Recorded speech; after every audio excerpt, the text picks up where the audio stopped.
How do I use rest to control my pain? We know that when we are injured, the old idea of RICE or rest, ice, compression, and elevation can be very effective for acute pain problems.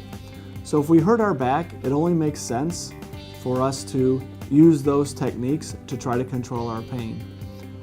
We've come to understand that while RICE therapy can be very effective, it has to be on a very limited basis.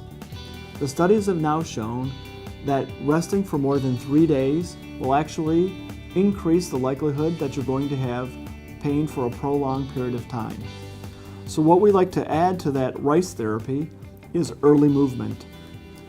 Patients use rest, ice, elevation, and compression early on in the course of the illness, but start to move very quickly, usually within 48 to 72 hours, moving through the normal range of motion that you can tolerate.